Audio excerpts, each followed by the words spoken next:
I'm asking the bigger question of who am I? Who am I really?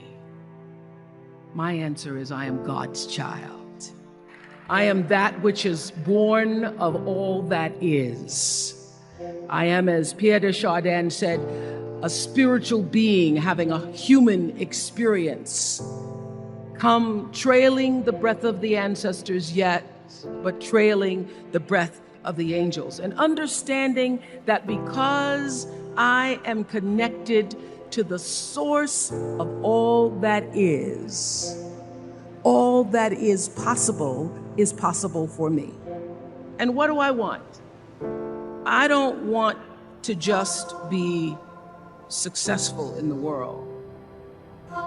I don't want to just make a mark or have a legacy. The answer to that question for me is I want to fulfill the highest, truest expression of myself as a human being. I want to fulfill the promise that the Creator dreamed when He dreamed the cells that made up me. What do I want? You must have some kind of vision for your life. Even if you don't know the plan, you have to have a direction in which you choose to go. I never was the kind of woman who liked to get in a car and just go for a ride. You want to be in the driver's seat of your own life, because if you're not, life will drive you. Knowing who you really are in this space and time that we embody. That's number one. What do you want? Who are you? Number two, you must find a way to serve. Martin Luther King said that not everybody can be famous, but everybody can be great, because greatness is determined by service.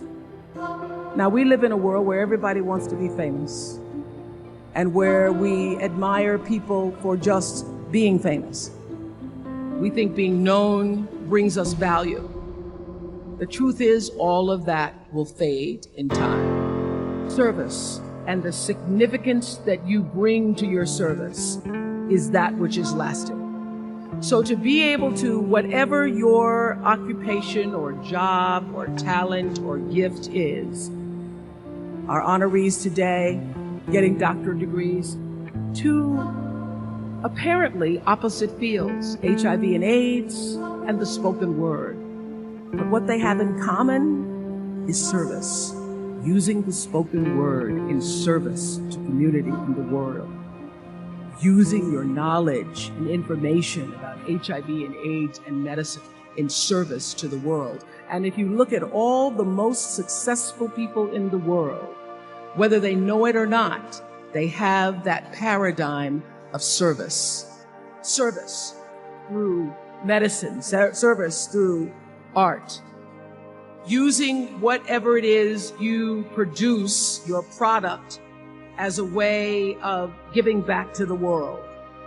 When you shift the paradigm of whatever it is you choose to do to service, and you bring significance to that, success will, I promise you, follow it. Be excellent. Let excellence be your brand. Everybody talks about building a brand. I never even knew what that was. When people say, you're a brand, I would say, no, I'm just Oprah. What I recognize now is that my choice to, in every way, in every example, in every experience, to do the right thing and the excellent thing is what has created the brand. Years ago, I did an ad for Revlon for an ad they were doing called Unforgettable Women. What I know is that when you are excellent, you become unforgettable. People remember you. You stand out. Regardless of what it is, you become an unforgettable woman. And that is what we all want. We want to be unforgettable and not forgettable.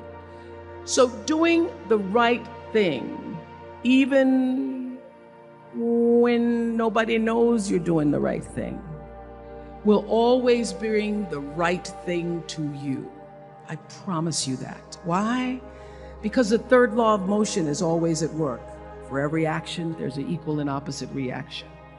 That is so true in all of our lives. Everything you even try to do to me, already done to you. So you don't have to worry about revenge or getting back at somebody, making sure they pay.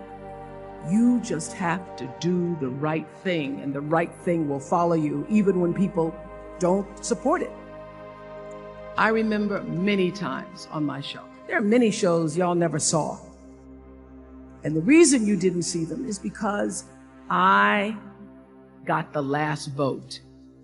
The most important thing I have come to know in doing the right thing and making the right choices is understanding what we talked about yesterday. All of you leaving here have the potential for enormous success. There's a price that comes with that. People don't always like you, and they're not always happy for you. And if you surround yourself with people who are not accustomed to your success, they become fearful, they become scared, because you are reflecting back something to them that they don't recognize. People who want the best for you want you to be your best. So my greatest advice to you is to surround yourself with people who are going to fill your cup until your cup runneth over. I'm so full, my cup runneth over. And to know that once your cup runneth over, you cannot spend your life with your gallon-size offerings, offering them to pint-sized people. You have got to surround yourself with gallon-sized people who can hang in the same company with you, so that you're not offering your gallons to those little pints out there who can't hold it anyway. The biggest choices begin and end with you, your internal big questions. Who do I want to be in the world? My relationship to source energy, to all that is God, your experience of that which is all life, which is divine and universal, being connected and aligned with that. When you are tuned in and charged into that, whenever you feel empty, you go inside yourself and you connect to the source, and you know that all things are possible.